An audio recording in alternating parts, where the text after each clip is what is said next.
divers domaines, tels que l'éducation, la religion, la culture. Jeunesse plus, jeunesse plus, J plus, une jeunesse qui m'apporte plus, une jeunesse plus engagée, une jeunesse plus dynamique, une jeunesse plus citoyenne. J plus, jeunesse plus, c'est tous les dimanches sur la radio Oxygène 93.2 MHz. Jeunesse plus, ensemble, posons des actes.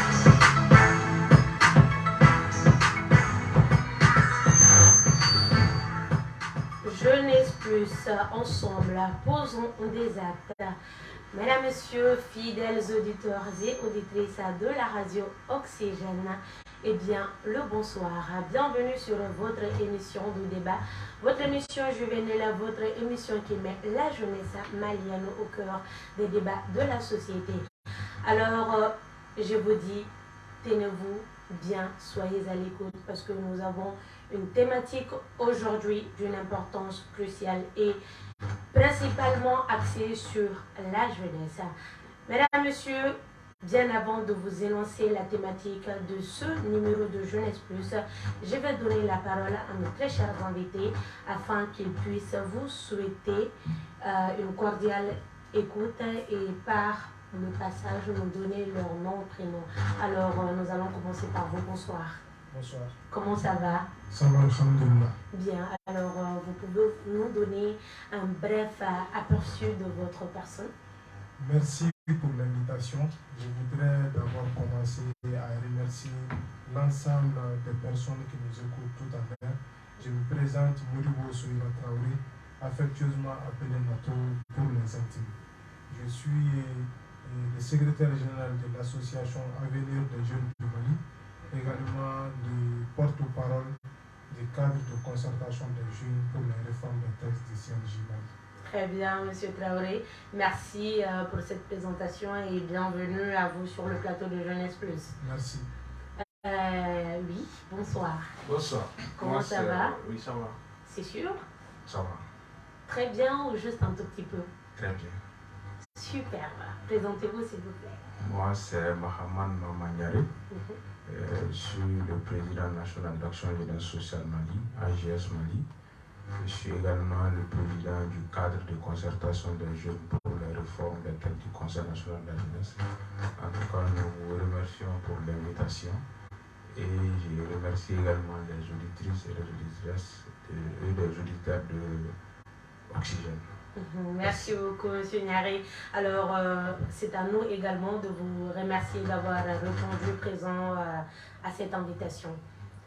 Unir la jeunesse autour d'un idéal, renforcer les actions posées par la jeunesse au sein d'un regroupement unique. Mais au vu de la situation, ce regroupement qu'est le CNJ est-elle une force ou une faiblesse pour la jeunesse? La question se pose. Vous l'aurez certainement compris, nous parlerons aujourd'hui du Conseil national de la jeunesse CNJ. Et la thématique est la suivante. Crise au sein du CNJ, comment rassembler la jeunesse autour d'un idéal commun. Crise au sein du CNJ, comment rassembler la jeunesse autour d'un idéal commun. Alors, d'entrée en jeu, Monsieur Traoré, nous allons commencer par vous. D'entrée en jeu, est-ce que vous pouvez nous parler de façon brève de ce conseil, de ce regroupement qu'est le CNJ? Merci pour cette question, merci encore pour l'opportunité. Et le Conseil national de la jeunesse est la fêtière de l'ensemble des organisations du mouvement Fédération des jeunesses. Très bien. Cette organisation a un principe pour objectif de fédérer la jeunesse, d'orienter la jeunesse, de conseiller la jeunesse, de contribuer au renforcement des capacités des jeunes, de travailler pour la cohésion sociale, d'abord entre les jeunes, mais aussi entre les Maliens, de contribuer à la paix au Mali et voire sur le plan mondial, de promouvoir l'employabilité des jeunes. Donc cette organisation, si nous la regardons de façon synthétique, nous disons en quelque sorte que c'est le rempart de la jeunesse. Très bien. Voilà. Alors, merci pour cet élément de réponse. Alors, Monsieur Nyari, parlons toujours du CNJ et en rapport avec les objectifs qui viennent d'être cités par Monsieur Traoré, quelles sont les actions qui sont menées en ce sens pour atteindre ces objectifs? Merci. Je pense déjà au niveau même de la définition du Conseil national de la jeunesse, comme mon camarade l'a si bien dit, le CNJ qui est supposé être la fêtière, moi je l'appelle comme ça, qui est supposée être la fêtière. Supposée, elle est la fêtière ou bien elle est supposée être la fêtière des jeunes. D'accord, vous allez nous donner des détails par rapport à ça juste après. Parce que le CNJ en réalité est une association. J'ai l'habitude de rappeler les gens par rapport à ça. Le CNJ en réalité ne doit pas parler au nom de tous les jeunes du Mali. Oui, vous savez, c'est une association comme d'autres associations, mais qui se présente comme fêtière. Mais le CNJ en réalité doit parler au nom des associations qui y adhèrent, en principe. Mais ça ne se passe pas comme ça. Dans les faits, le CNJ est en train de parler au nom de tous les jeunes du Mali. Et c'est pour déjà, quand on a annoncé les pas des réformes, nous on dit que les réformes peuvent être en tout cas un moyen de pouvoir trouver un espace pour tous les jeunes, un espace pour qu'on puisse regrouper toutes les associations, toutes les fédérations, tous les jeunes, même en dehors des organisations à la République du Mali. C'est comme ça, nous on a revu les réformes. Malheureusement, jusqu'à présent, on n'a pas pu, en tout cas, les réformes ont commencé, mais une mauvaise volonté se cache derrière les réformes. C'est pourquoi jusqu'à présent, nous sommes dans la caducité même des mandats, on aura le temps d'évoquer ça. Et je souligne d'ailleurs que le CNJ, en réalité, comme il a si bien dit, doit être cette organisation qui fédère beaucoup de jeunes en République du Mali, en tout cas qui se présente comme porte-parole déjà entre les jeunes et les décideurs, qui déjà au sein du CNJ, qui doit déjà pouvoir en tout cas voir les objectifs des associations qui adhèrent et pouvoir faire la promotion de ces organisations. D'accord. En réalité, dans les faits, ça ne se passe pas comme ça. Le CNJ se présente comme elle-même, en tout cas, cette association-là qui doit être sur le terrain et malheureusement, elle n'arrive même pas à être sur le terrain. Donc l'objectif au départ n'était pas ça. Quand vous allez essayer de voir un peu, lorsqu'on crée cette organisation, je tiens ici à remercier Honorable Bakar Ouyo, qui est en tout cas le premier Bakar Ouyo Doumbia, qui est le premier président. Et ce n'était pas, ils n'avaient pas la de mon camarade. Le CNJ en tout cas a été totalement désorienté de son objectif. Justement, mais bien avant de parler de cet aspect de désorientation, la question c'était de savoir, en dehors de cet aspect de promotion que vous avez cité, est-ce que le CNJ, quelles sont les actions, les actes posés par ce conseil et surtout en faveur des différentes associations membres de ce regroupement? Justement, je suis en train de faire un peu la narration. C'est pour vous dire justement que le CNJ ne pose pratiquement pas d'action en ce sens. Le CNJ n'est ni visible ni invisible sur le terrain. Vous n'avez pas constaté que le CNJ est presque inexistant. Il faut voir, c'est un constat qu'il y a là. Il faut essayer de tourner un peu et regarder sur le terrain qu'est-ce que le CNJ en tout cas de façon concrète pose comme action. L'action du CNJ est presque inexistante. Et généralement, c'est les associations qui ne se retrouvent même pas dans le conseil qui posent des actions très considérables en République du Mali. D'accord. Voilà. D'accord, merci beaucoup. Alors, Monsieur Traoré, est-ce que vous rejoignez un peu l'avis de Monsieur Nyari sur cette question en rapport avec le CNJ? Est-ce que réellement il est là et il répond aux attentes du regroupement? Ok, avant de répondre à cette question, je voudrais d'abord faire un éclaircissement par rapport à une situation. Très bien, allez-y. Si je dis que le Conseil national de la jeunesse est la fêtière et que ce que mon camarade vient de dire, on se rejoint. Pourquoi? Lui, il pense aujourd'hui que le CNJ ne doit pas s'ériger en fêtière. Alors qu'en réalité, c'est ce qui se passe dans la pratique. Donc, on avait demandé des réformes pour que les CNJ puissent jouer pleinement ce rôle de fêtière, chose qui n'est pas encore faite. Par rapport aux actions menées par le Conseil, est-ce que le Conseil aujourd'hui répond à l'aspiration de la jeunesse malienne? Je dirais non. Je dis non à travers des arguments tangibles. Très bien, allez-y. Aujourd'hui, je l'ai dit tantôt dans mon premier propos ou dans ma première intervention, on a dit que le Conseil doit contribuer à la promotion de l'emploi des jeunes. Aujourd'hui, est-ce que cela se passe? Non. Ça, c'est un de deux. Le Conseil national, de par son nom, doit servir de boussole pour la jeunesse, chose qui n'a pas aujourd'hui faite aussi. On ne sent les CNJ qu'au moment où les décideurs ont besoin de s'adresser à la jeunesse. On ne sent les CNJ qu'au moment où il y a des postes à partager entre les jeunes. On ne sent les CNJ qu'au moment où des jeunes doivent être envoyés pour occuper des postes dans les conseils d'administration. Et pourtant, le conseil, si nous le regardons dans son objectif de création, il doit partir au-delà de tout ça. C'est la raison aujourd'hui d'ailleurs de notre soulèvement, de notre révolte. Nous avons mis en place un cadre qui est là aujourd'hui, qui cherche à fédérer la jeunesse, qui cherche à partir vers les jeunes, qui cherche à faire comprendre aux jeunes qu'il y a une organisation en leur main. Parce que quand nous regardons un grand nombre de pourcentages des jeunes, ils ne connaissent même pas, ils ne sont même pas au courant de l'existence de cette organisation.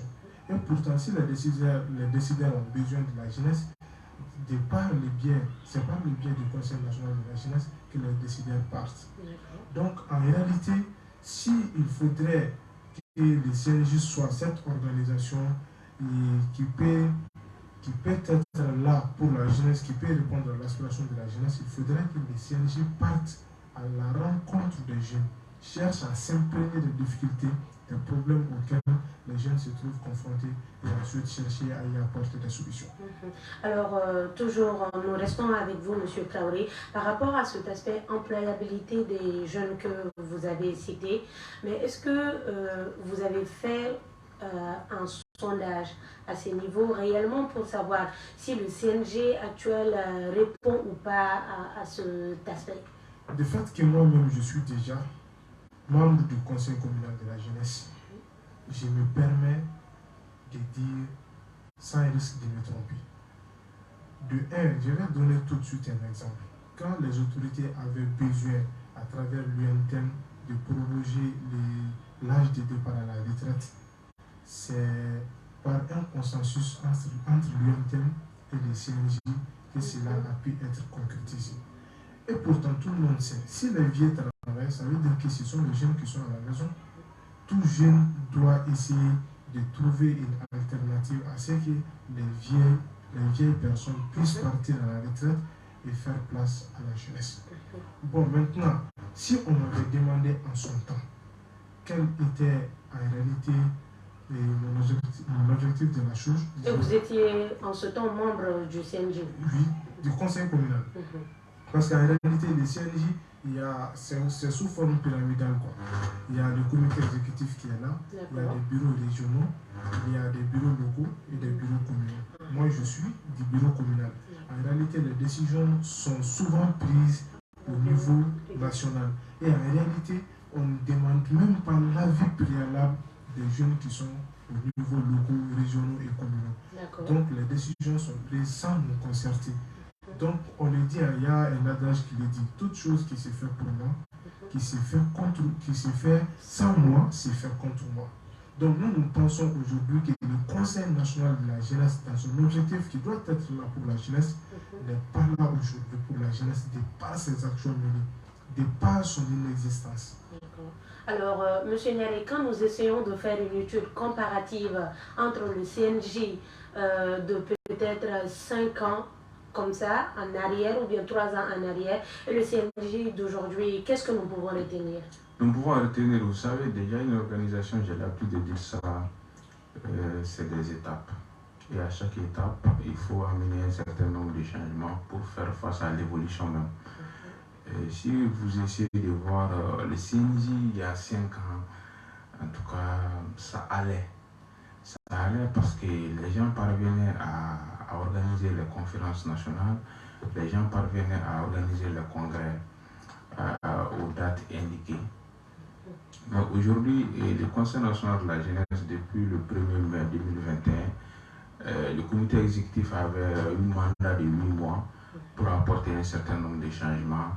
Sous le leadership du ministre de la Jeunesse, les 8 mois épongés, aucune activité entreprise, aucune action entreprise pour en tout cas respecter les engagements pris à Boukouni.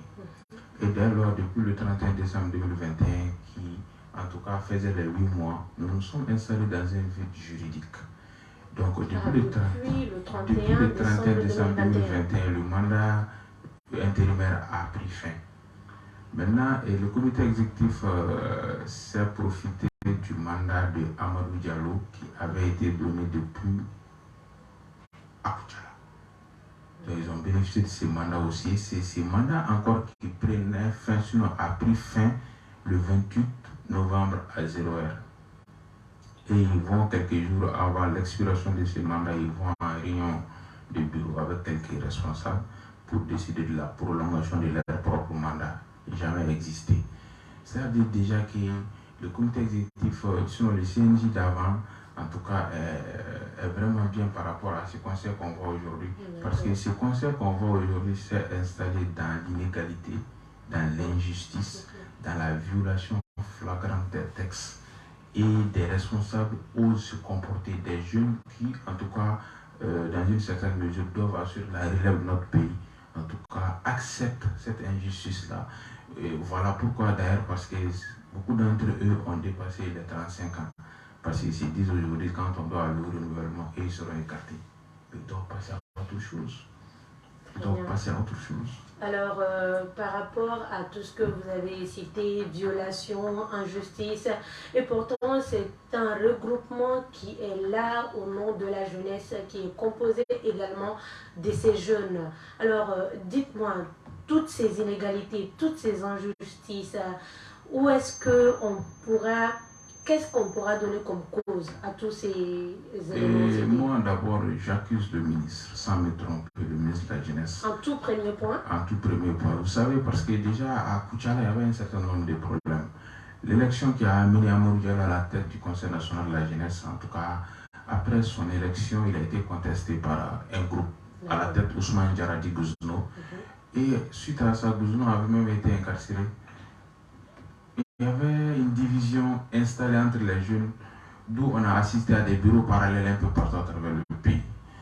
Donc le ministre, quand il est venu après le coup d'État contre le régime de son Excellence Ibrahim Boubacar Keïta, et qu'il a vu la nécessité d'unifier les jeunes du Mali, on a dit, ah ben bravo, on avait besoin de quelqu'un comme ça, qui ose et qui veut en réalité que les choses se passent sous d'autres formes. On était très très rassurants. Et là, il y a eu Boukouni. Avant Boukouni, d'abord, quand il y a eu le coup d'État, Amadou Diallo, ancien président du CNJ, élu à Koutchala, a été nommé au CNT. Et suite à ça, certains jeunes ont estimé qu'Amadou étant au CNT ne doit pas continuer à parler au nom des jeunes du Mali. Dès lors, d'autres, en tout cas, contestations, d'autres positionnements. Et là, le ministre, en voulant résoudre tous ces problèmes, il y a ce qu'on appelle la conférence extraordinaire tenue le 1er mai à Boukouni. Qu'est-ce que la conférence disait? La conférence disait de mettre en place un bureau consensuel, ça a été le cas, et de travailler sur les réformes. Donc, à la suite, à la mise en place de ces bureaux, une commission devrait être mise en place, qui devrait être composée de la DNJ, c'est-à-dire de la Direction nationale de la jeunesse, du comité exécutif national du CNG, des personnes et des ressources. Ça n'a jamais été fait. Donc, dès lors, ils ont fait les 8 mois, mais j'ai compris en réalité qu'ils ne sont pas venus pour 8 mois. En réalité, ils ont juste gagné du temps. Ils ne pouvaient pas dire à Boukouni que nous, on va faire le reste du mandat. Donc, ils viennent dire réforme, il faut aller sur une nouvelle base, mais ils avaient un agenda caché en réalité. Sinon, 8 mois étaient très suffisants pour faire les réformes. 8 mois étaient très suffisants, en tout cas, pour donner espoir à la jeunesse. Ils n'ont pas travaillé pour ça. Donc les 8 mois de congé, déjà, notre cadre a été créé suite à ça pour dire déjà qu'un vide juridique s'est installé, il faut trouver la solution. Et on a fait Très une bien, année. nous allons revenir à ce cadre. Alors, Monsieur Traoré, alors dites-moi, parce que tout à l'heure, quand je lui ai demandé les causes liées à toute cette crise que connaît le CNJ, parce qu'il faut reconnaître également que cette crise ne date pas d'aujourd'hui. Elle ne date pas de 2022 ni de 2021. Nous avons eu à assister à certaines crises au niveau, pendant des élections du CNJ, et ça a été un grand bruit entre les jeunes, on va dire, et surtout entre les candidats. Et en 2014 également, nous avons assisté à des crises pareilles. Mais selon vous, toutes ces crises qui sont occasionnées au sein de ce regroupement, parce que le regroupement, comme son nom l'indique, un conseil national pour la jeunesse est là pour maintenir une certaine cohésion sociale entre les jeunes. Si ces jeunes eux-mêmes ne s'entendent pas autour d'un idéal commun, alors vous, où est-ce que vous situez déjà les responsabilités et quelles sont les causes liées à tout ceci? Ok, merci beaucoup pour cette question. Je vais donner tout de suite un exemple palpable. Si votre radio existe, c'est sur la base des arsenals juridiques ayant donné l'autorisation de son installation. Un regroupement est là sur la base des textes que nous avons nous-mêmes élaborés. Et nous sommes tenus de respecter ces engagements écrits que nous avons fait pour le bon fonctionnement de notre organisation. Tout à fait. La première cause de toutes ces mésententes-là entre les jeunes, c'est d'abord le non-respect des textes. Nous n'avons aucun respect pour les textes écrits. Nous n'avons aucun respect pour nos engagements. Et tout le monde sait, toute personne qui a de la valeur pour ses engagements, c'est une preuve de grandeur. Ça, c'est un de deux. C'est encore la promotion de la médiocrité. Comment ça, la promotion de la médiocrité? Toute personne qui a une valeur, toute personne qui peut faire bouger la ligne est toujours piétinée au sein de cette organisation. Ah bon? Oui. Et vous en avez les preuves? Mais nous-mêmes, nous sommes des preuves. Nous-mêmes qui sommes là, nous sommes des preuves. Parce que depuis notre commune, si nous voyons qu'il y a des choses qui se passent à l'envers et que nous décrions, nous sommes pris pour des cibles, nous sommes pris pour des ennemis, nous sommes pris pour des opposants. Bon, et les autorités qui sont là, qui doivent travailler à ce que nous puissions avoir un cadre de regroupement paisible pour la jeunesse, on ne les sent pas. Souvent même, nous présimons des côtés penchants pour certains jeunes. Et pourtant, nous pensons que les autorités là sont là pour l'ensemble de la jeunesse du Mali. Et s'il y a lié ou s'il y a des choses qui se passent entre nous, ils se doivent de nous appeler, nous écouter, nous orienter et voir ceux qui ont raison, leur donner des raisons. Ceux qui n'ont pas raison aussi, leur dire, voilà, vous êtes en train de prendre ce chemin, nous vous disons de reculer. Mais au lieu d'arriver à cette autorité, pourquoi vous, entre jeunes, on va dire nous, entre jeunes, on ne peut pas arriver à un consensus? En réalité, vous savez, si nous sommes jeunes, en réalité, nous devons trouver une solution entre nous avant d'arriver aux autorités. Mais une personne qui n'est pas animée de bonne foi ne peut en aucun cas chercher à trouver ce cadre paisible-là. Sinon, nous l'avons cherché par mille moyens. Je suis venu ici, c'est en quittant dans un commissariat que je me trouve là. Depuis que nous avons commencé avec cette révolte, chaque fois, ce sont des plaintes, ce sont des soins transmis. Ce sont des commissariats et des tribunaux qui sont devenus aujourd'hui notre quotidien. Ah bon? Oui, entre les jeunes. Juste pour informer encore les auditeurs et les auditrices, le maman, le papa qui nous écoute tout de suite, qu'il soit imprégné de la situation existante aujourd'hui au sein de la jeunesse malienne. Nous sommes aujourd'hui plus que divisés. Et pour même essayer vraiment de nous réunir, je pense que c'est très difficile. Donc avant que ça ne soit trop tard, c'est pourquoi nous sommes en train d'ailleurs de faire les tours des plateaux pour essayer d'informer des gens sur la situation. Nous sommes de bonne foi, raison pour laquelle nous avons pris cette posture. Si nous n'avions pas, nous savons quelle voie entreprendre. Voilà. D'accord, très bien. Monsieur Nyari, dites-moi, pourquoi ne pas arriver à un consensus? Pourquoi est-ce que les jeunes peinent à le faire jusqu'au point d'aller faire recours, on va dire, à la justice?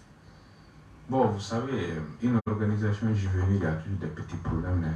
Oui, il y a toujours, c'est comme une famille. Oui, c'est-à-dire, même dans la vie de tous les jours, les gens sont confrontés à des problèmes. Tout à fait.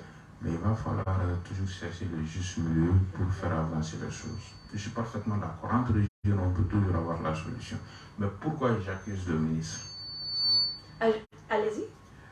Vous savez, le CNJ, le Conseil national de la jeunesse, est une association. Donc, on n'a pas en réalité, dans une certaine mesure, d'accuser même le ministre. Le ministre, en tout cas, il est le département tutelle, mais l'association a une certaine indépendance. Justement, le ministère accompagne. Mais du moment où tu t'impliques, tu dois tout faire pour honorer tes engagements. Si vous vous rappelez du discours même du ministre, qui à ces jours était un discours triomphal, mais aujourd'hui, voilà, il a indiqué les pas des réformes, il a souligné tout ce qui devrait être fait.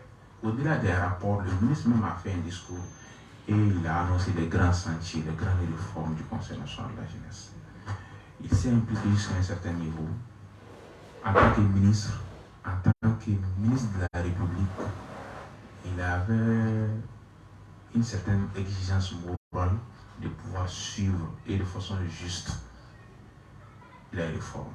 Et il devrait tout mettre en œuvre pour qu'on puisse, que les jeunes, il devrait tout mettre en œuvre pour que ces jeunes-là puissent respecter les délais impartis. Mais ça n'a pas été le cas. Pourquoi j'accuse ce ministre? Alors, parce que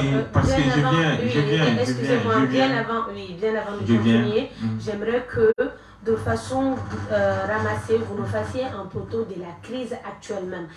Qu'est-ce qui se passe? La raison de votre soulèvement, vous allez toucher à cela juste après, vous continuez avec votre argument. J'avais dit au passage que le problème c'est depuis 2019 à Poutchala. Depuis 2019. Depuis 2019. Déjà, quand Amadou Diallo est venu à la tête du Conseil national de la jeunesse, il y avait un certain nombre de problèmes. Il a été contesté par une équipe dirigée à l'époque par Ousmane Diarra Kousnou. Donc, déjà, il y avait des bureaux parallèles un peu partout à travers le pays. À l'époque, Kousnou même avait créé un mouvement. Ok. Le ministre est venu trouver déjà qu'entre jeunes, ça n'allait pas. Il y a eu le coup d'État, j'ai dit ça au passage, et Amadou Diallo a été nommé au CNT. Certains jeunes encore ont estimé qu'Amadou étant au CNT ne doit pas continuer de parler au nom des jeunes du Mali. Déjà, il y avait une contestation qui était là, il était contesté déjà après Poutchala 2019. En 2020, après le coup d'État contre Ibrahim Boubacar Keïta, son excellence Ibrahim Boubacar Keïta, certains jeunes encore, quand il a été nommé au CNT, certains jeunes encore se sont levés pour dire qu'étant au CNT, il doit quitter la tête. Donc le ministre, dans sa vocation d'unifier les jeunes, a demandé une conférence nationale extraordinaire. Très bien. Et suite à cette conférence, des décisions importantes ont été prises sous le leadership du ministre, je précise. On devrait faire quoi après Bougouni? Bougouni, un bureau consensuel de 113 personnes a été mis en place, qui n'est même pas statutaire. Les pas des réformes ont été, les grandes lignes des réformes ont été annoncées à Bougouni. Donc après Bougouni, une commission de réforme devrait être mise en place et le ministère devrait avoir quelqu'un dans la commission à travers l'International nationale de la jeunesse. Déjà, le ministre devrait avoir un œil sur ça, ça n'a jamais été fait. D'accord. Donc déjà, il y a problème. On dit qu'on doit mettre en place une commission. Donc toi-même en tant que ministre, tu dois envoyer quelqu'un. Cette commission n'a pas été mise en place. Pendant 8 mois, rien n'a été fait pour réformer les choses. Pendant 8 mois. Pendant 8 mois, parce que les grandes lignes, c'était quoi? C'était d'abord de faire les réformes des textes, parce qu'on estime que les textes, comme moi-même, un individu, il y a des moments où les choses doivent être améliorées, les choses doivent changer. Donc, on devrait faire les réformes, faire le renouvellement des instances de base et le congrès. Au plus tard, le 31 décembre 2021. Plus tard, le 31 décembre 2021, mais ça n'a pas été fait. Donc, depuis le 1er mai et le 1er janvier 2022, nous nous sommes installés dans un vide juridique. Et c'est suite à ça que nous, on a écrit le ministre. Jusqu'à la date où je vous parle, le ministre ne nous a pas répondu. Quand vous dites nous, il s'agit de du cadre de concertation des jeunes pour la réforme des textes du Conseil national de la jeunesse, composé de beaucoup d'associations à travers le pays. Donc, déjà, tu t'impliques pour résoudre un problème. Le minimum, c'est d'aller jusqu'au bout. Est-ce que le ministre, quelque part également, je comprends tout à fait votre raisonnement, mais est-ce que quelque part le ministre également, il n'a pas supposé que nous sommes assez grands au sein de ce regroupement pour arriver à gérer les choses? Si il avait pensé comme ça, pourquoi il s'est impliqué pour Bougouni? Juste pour... attendez. Peut-être pour également donner, on va dire, une directive à la chose. Oui, il ne faut pas rentrer dans les peut-être, soyons concrets et réalistes. Justement, quand vous dites que la commission n'a pas été mise en place, vous ne connaissez pas la raison pour laquelle non plus le ministre n'a pas donné de suite, on va dire d'après vous, vous pensez qu'il ne s'est pas impliqué dans l'exécution de la chose. Mais vous non plus, vous ne savez pas en réalité qu'est-ce qui ne va pas, qu'est-ce qui n'a pas marché. J'admets dans un premier temps vos suppositions. Et je reviens. Pour vous dire qu'après les 8 mois, nous, on a écrit le ministre. Le minimum, il devrait nous répondre. Vous n'avez pas reçu de réponse. On n'a pas reçu de réponse. Très bien. Ça sous-entend quoi? Et c'est après qu'on a été reçu par la Direction nationale de la jeunesse. Elle nous a fait savoir que le ministre et le comité exécutif sont en train de travailler sur le problème. Nous, on dit non, les 8 mois déjà, on n'est plus dans les 8 mois. Donc maintenant, on est dans le vide juridique. Mais ils avaient spécifié qu'ils travaillaient sur le problème. Oui, ça c'est dans le temps. Nous, on ne peut pas croire à ça. Vous savez, dans la vie, les choses sont 1 + 1 = 2. Vous comprenez? On vous a donné 8 mois pour faire un travail. Après les 8 mois, vous venez, vous dites, bon, c'est ce que nous, on a pu faire. C'est ce qu'on n'a pas pu faire. Est-ce qu'on peut avoir quelques mois pour achever ce qu'on a commencé? C'est logique, c'est scientifique. Vous comprenez? Mais si vous ne faites pas ça, vous faites 8 mois, pas de réaction, pas d'action. Après, vous dites que vous êtes en train de travailler. Est-ce que nous, on est obligé de vous attendre? Non. Ça, nous, on ne va pas rentrer dans ça. Parce que ça, c'est de la... Quelle solution vous avez trouvé à ça? Pour nous, ça, c'est de la folklorique pure et simple. Oui, et quelle solution pour gagner du temps. Oui, quelle solution vous proposez? Et déjà, je veux continuer à expliquer un peu pour que les auditeurs et les auditrices puissent comprendre. Peut-être que vous avez compris. Donc, dès lors qu'on était dans le vide juridique et que nous, on a tout fait pour qu'on puisse sortir de ça, ces gens-là ont bénéficié de 11 mois. 11 mois. Après les 8 mois. Et pendant ces 11 mois aussi, aucune action entreprise. Un total de 19 mois. 19 mois. Et c'est après les 19 mois maintenant bénéficiés, donc ils ont eu le mandat même donné en 2019 à Koutchala. Comme c'est des gens qui ne veulent pas quitter, ils veulent rester éternellement au conseil, éternellement président, éternellement secrétaire général, ou je ne sais quoi.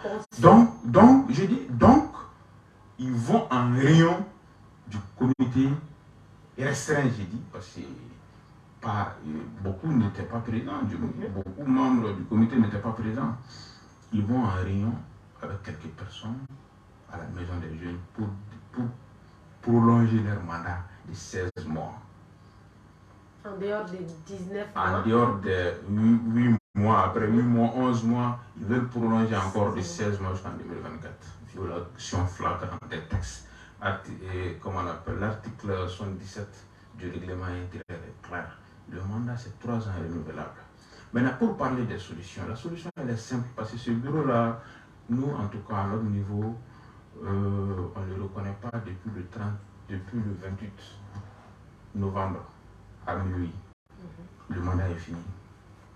Donc pour nous aujourd'hui, il faut aller vers la mise en place d'une commission ad hoc. D'autres vont vous dire commission de crise. Pour en tout cas travailler urgemment, clôturer les réformes. Déjà les réformes, nous, dans le cadre, nous on a beaucoup travaillé sur les réformes, on a même fait des propositions au niveau de la commission qui a été mise en place il y a quelques mois. Donc travailler rapidement pour clôturer les pas des réformes et aller aux élections. Mais pas avec cette équipe, parce que cette équipe a montré ses limites. Simplement.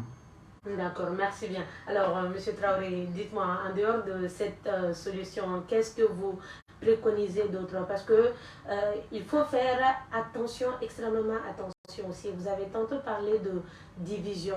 L'objectif, c'est de vraiment réunir cette jeunesse. Oui, quelque part, il y a cette équipe que vous pensez a failli à sa mission. Mais est-ce que réellement vous allez mettre ce comité en place et pour organiser le tout pour les élections et laisser cette autre équipe à part qui pourtant se dit légitime, on va dire? Est-ce que cela aussi ne va pas engendrer un autre problème, une autre crise plus profonde que tout ceci? Merci. Maintenant, je pense que c'est ce comité exécutif qui existe aujourd'hui qui serait une menace pour l'union de la jeunesse. C'est pourquoi nous préconisons chaque fois cette proposition. Mais avant que je ne rentre à répondre à cette question, moi je voudrais revenir sur la genèse de la crise. Très bien. En réalité, je ne vais pas partir jusqu'en 2019, mais je vais commencer tout près, en 2021. Quand le régime d'Ibeka a subi un coup, en août 2020, il a été demandé de mettre en place un organe législatif qui est le CNT. On a demandé aux différentes corporations d'envoyer les CV de leurs représentants. C'est la suite de ça que la personne qui présidait le Conseil national de la jeunesse en son temps, Amadou Diallo, a pu avoir un siège au CNT. Donc certaines personnes ont estimé qu'il doit démissionner. Et leur argumentaire était quoi? Que le CNT est politique et que le CNG est politique. En même temps, les missions qui lui sont assignées au CNT ne lui permettraient pas de gérer le CNG. Donc, il y a eu une amplification du problème. Le ministre a demandé de partir à une conférence extraordinaire. Le siège du Conseil national de la jeunesse a été même fermé à la suite de ça parce qu'il y avait des tensions. Quand nous avons été à Bougoni, Amadou a démissionné. On a mis en place un bureau intérimaire. Comme l'unification était au centre de l'organisation de cette conférence, on a élargi le bureau en porte-à-faux avec les textes. Comme on l'a dit, pour la paix, aucun sacrifice n'est détourné. Au lieu que le bureau soit 45, ils ont élargi le bureau jusqu'à 73. On a mis en place un bureau intérimaire qui avait un mandat de 8 mois. Et 2 missions leur avaient été assignées. La première mission était la réforme des textes. La deuxième mission était le renouvellement des instances, voire l'organisation d'un congrès d'ici le 31 décembre 2021. Et aucune de ces missions n'a été exécutée durant les délais impartis. Comme les mandats de CNJ c'est 3 ans, le bureau qui a été mis en place devait voir son mandat expirer à partir du 28 novembre 2022. Donc, le bureau intérimaire a fait comme si nous n'avons pas été une seule seconde en Bougoni. Ils se sont donnés et ils se sont mis dans la posture de finir avec le reste du mandat qui restait, qui était 11 mois. Donc, ils ont fait les 19 mois sans aucune activité ayant trait aux résolutions de la conférence extraordinaire de Bougoni.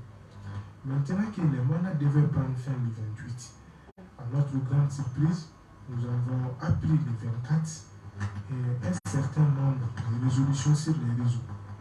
Parce qu'ils devaient faire une réunion le 25 novembre au Carrefour des Jeunes. Mais bien avant la tenue de cette réunion, on a déjà vu les résolutions de cette réunion. Donc, qu'est-ce qu'ils nous ont dit? Qu'ils ont prolongé leur mandat de 16 mois encore, jusqu'au mois de mars 2024. En réalité, s'ils avaient réellement pour ambition de travailler à unifier la jeunesse allait être unifiée pendant les 19 mois. S'ils avaient la prétention de faire les réformes de textes, les textes allaient pouvoir être réformés pendant les 19 mois. Mais la jeunesse n'a jamais été aussi divisée que pendant leur règne. Les bruits qui ont donné lieu à l'organisation de la conférence n'étaient pas de la même teneur que maintenant. Donc maintenant, qu'est-ce que nous demandons? Qu'est-ce que nous voudrons? Nous ne sommes pas contre la personne de X ou de Y. Si c'est une organisation qui est là pour l'ensemble de la jeunesse, nous nous réclamons de cette jeunesse.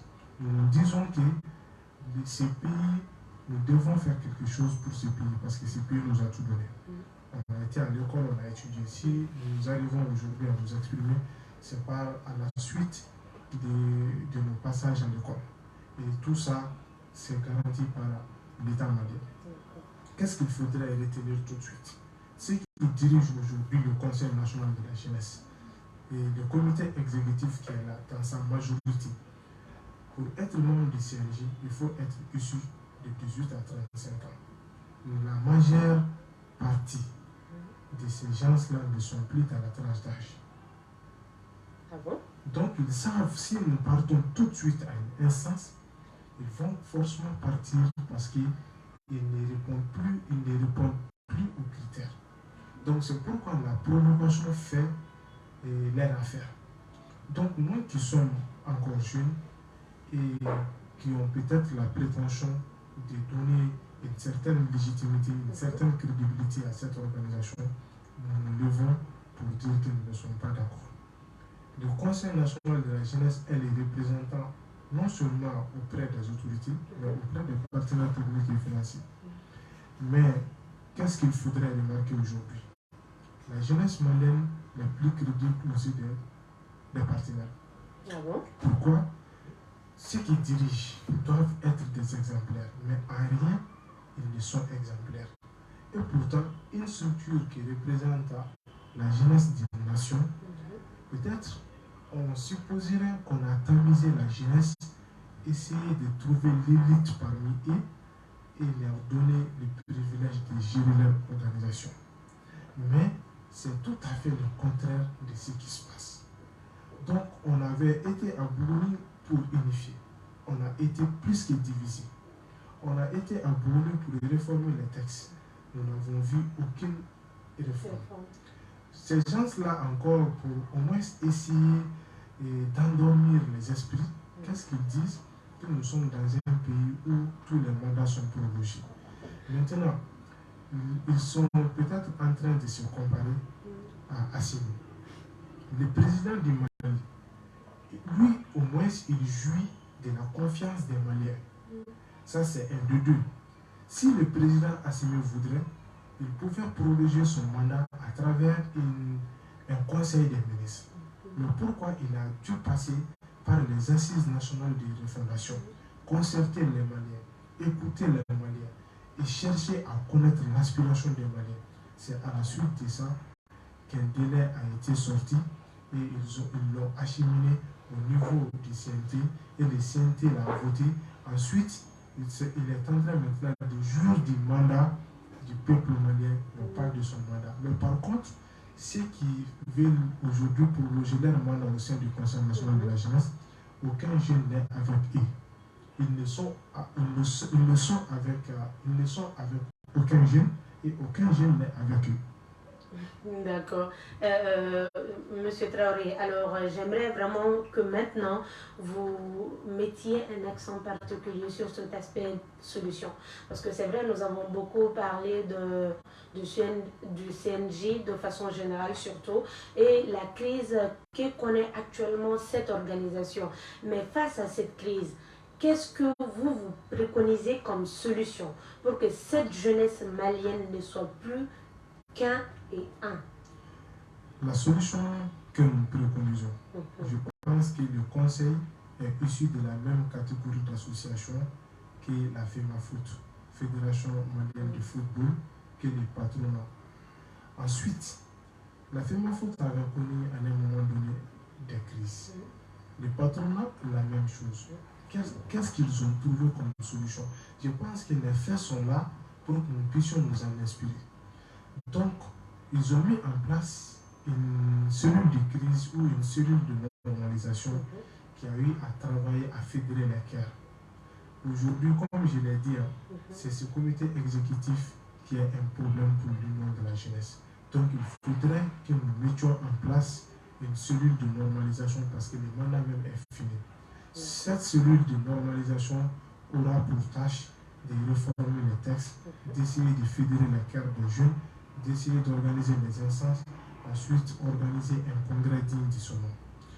Et si le bureau a été mis en place, les réformes qui ont été faites permettront au nouveau bureau de travailler encore à chercher à avoir plus de jeunes en faveur de la gestion du conseil. Parce que je l'ai dit, si nous prenons des jeunes sur un pourcentage de 100, il n'y a que 30% qui sont imprégnés réellement de l'existence de ces jeunes. Donc nous devons quitter à ce circuit fermé-là, essayer d'ouvrir le conseil à tout le monde. Que le conseil ne soit pas dépouillé de son objectif. Parce que ceux qui l'ont créé, ils l'ont créé à travers des objectifs. Et cette organisation devait être créée si elle n'était pas. Du moment que l'organisation est là, nous devons nous donner l'obligation de travailler afin qu'elle puisse répondre concrètement, réellement à l'aspiration de la jeunesse malienne. Très bien. Alors, pour que l'organisation également soit ouverte à un maximum de jeunes, à un maximum de regroupement de la jeunesse, qu'est-ce qu'il faut? Il faut déjà qu'elle soit visible. Il faut, vous savez, une organisation, ce n'est pas du tic au tac. Les choses ne sont pas aussi faciles que ça. Mais une organisation qui se veut confédération, je l'appelle comme ça, qui veut en tout cas parler au nom d'un ensemble, doit être une organisation ouverte à un ensemble, comme il a si bien dit. Et il va falloir avoir un espace pour tout le monde. Le Conseil national de la jeunesse doit aller à la recherche des associations. Ce n'est pas même aux associations de venir vers le Conseil, mais c'est le Conseil qui doit aller vers les associations. C'est ça, c'est là-bas où elle aura sa légitimité. Faire de telle sorte que toutes les associations, toutes les fédérations, tous les mouvements de jeunesse en République du Mali, même les jeunes en dehors des associations, que le Conseil puisse avoir un espace pour toutes ces organisations et pour tous ces jeunes-là. En ce moment, il aura sa légitimité et il ne pourra être contesté par un jeune ou par une organisation. Maintenant, il faut aussi travailler énormément sur le mental des gens. Au Mali, les gens n'ont pas compris la vie associative et dans le conseil et en dehors même du Conseil national de la jeunesse. Parce que vous savez, l'association est à plusieurs niveaux. Il y a un moment où l'organisation, la vie associative peut devenir professionnelle. C'est des étapes qui sont là. Par exemple, vous créez une organisation, après elle devient une ONG où vous avez un financement, où vous allez travailler sur des programmes, projets, vous aurez à recruter des gens. Ça, c'est une autre étape. Mais si c'est l'association traditionnelle là qu'on a toujours connue, ça c'est le bénévolat. Et dans le bénévolat, il est demandé à tout le monde de se sacrifier et de donner son plein potentiel pour l'épanouissement de l'organisation. Et généralement, les gens doivent venir juste pour un temps et partir. Si c'est une organisation juvénile, il y a d'autres espaces, il y a d'autres organisations qui doivent servir les jeunes qui viennent du conseil. C'est-à-dire que le conseil ne doit pas être une éternité pour les jeunes. Les jeunes doivent venir pour avoir l'expérience, pour être formés, après pour être productifs. Et surtout après pour laisser la place à d'autres. Donc déjà, on doit travailler sur le mental des jeunes. Montrer à ces jeunes gens-là que la vie associative, en tout cas traditionnelle qu'on a connue, c'est le bénévolat et on ne s'éternise pas. Et en tout cas, les expliquer un peu la vraie alternance en milieu juvénile. et ça va en tout cas faire de telle sorte qu'on puisse en tout cas séparer beaucoup de problèmes. D'accord, alors Monsieur Niaré, nous sommes pratiquement à la fin de l'émission. Hein. Alors je veux vous demander si vous avez un appel, un cri de cœur à l'endroit de la jeunesse surtout, et surtout à l'endroit de cette jeunesse qui n'a pas connaissance de ce mouvement, de cette organisation qu'est le CNJ. Qu'est-ce que vous leur direz comme message? Et le premier message que j'ai à l'endroit de mes compatriotes jeunes, c'est d'abord de rappeler ces jeunes-là à l'union. Et partout où nous on a passé, partout où on a reçu d'invitations pour parler du conseil, ou partout où on a nous-mêmes cherché à rentrer en contact avec les gens, on nous a toujours demandé de s'unir. Donc c'est un lieu aujourd'hui de demander aux jeunes d'aller ensemble. Il est aujourd'hui important que je rappelle à ces jeunes-là que le président de la République, le président Assimi, président de la transition, il a l'habitude de dire que quand il échoue, que c'est la jeunesse qui aurait échoué. Donc aujourd'hui, nous sommes en phase de nouvelles réformes, de nouvelles dispositions qui détermineront justement l'avenir de notre nation. Et les jeunes doivent accompagner ces réformes, mais pas dans l'inégalité, pas dans l'injustice, pas dans la violation flagrante des textes. Donc, c'est d'appeler ces jeunes-là de tout faire pour rester juste, de tout faire pour se faire entendre. Parce que ça a beaucoup manqué dans notre pays. Souvent, pour certains jeunes, quand on est jeune, on doit rester à la maison. Quand on est jeune, on ne doit pas s'impliquer à la vie active, sinon à la vie politique. Et leur dit ceci, il faut qu'ils sortent de ce mental-là et forger un mental d'acier pour le Mali. D'accord. Merci beaucoup, Monsieur Traoré. Alors, comme message, qu'est-ce que vous adressez, et cette fois-ci aux autorités, mais également à la jeunesse? Merci encore pour cette opportunité. Vous savez, si je suis sur des plateaux, j'ai de la peine à parler. Et pourquoi donc? La réalité des difficultés que notre pays traverse aujourd'hui. C'est dans une incapacité totale que nous assistons à cette scène-là. Nous voudrions travailler activement pour que notre pays puisse trouver sa souveraineté, pour que la paix puisse régner dans notre pays.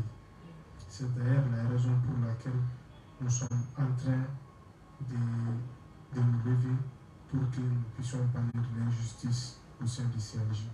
Parce que nous savons que le CNJ pourra nous servir de créneau pour aider nos autorités à faire bouger la ligne. Donc nous leur dirons que nous sommes là, nous sommes des jeunes Maliens. Nous voudrons travailler à leur aider. Et nous voudrons qu'ils nous aident afin que nous puissions les aider. Nous savons qu'aujourd'hui, l'union entre les jeunes du Mali est primordiale pour que nous puissions connaître un autre Mali, un Mali de notre rêve. Donc, ce que j'ai comme appel aussi à lancer à l'ensemble de la jeunesse, nous ne sommes jeunes que pour un temps. Et ce temps, c'est comme nous sommes en mission. Nous devrions travailler à ce que notre pays, nos mamans, tout le monde soit fier de nous. Mais si nous essayons de regarder les faits sans pour autant lever les petits doigts pour moins contribuer à son changement, nous aurions failli. Et à notre vieillesse, qu'est-ce que nous pourrions en réalité donner comme conseil à nos petits-enfants? Je ne vois pas. Donc aujourd'hui, je leur dis de se lever, de serrer la ceinture, de s'investir dans la gestion active des différentes associations afin de contribuer au développement. notre communauté. Merci. Très bien, merci beaucoup. Alors, mesdames, messieurs, fidèles auditeurs et auditrices de la 93.2 MHz, nous sommes à la fin de cette émission et nous vous rappelons que l'émission c'est Jeunesse Plus et Jeunesse Plus c'est un plateau exclusivement pour la jeunesse malienne. J'étais ravie de présenter cette émission et comme invité aujourd'hui, on avait M. Mahaman Mama Nyari, président du cadre de concertation des jeunes pour les réformes des textes du CNJ et M. Modibo Soiba Kawe, dit NATO, secrétaire général de l'AJM. Mesdames et messieurs, n'oubliez surtout pas que la force de la jeunesse vient de son union. À très bientôt. Jeunesse.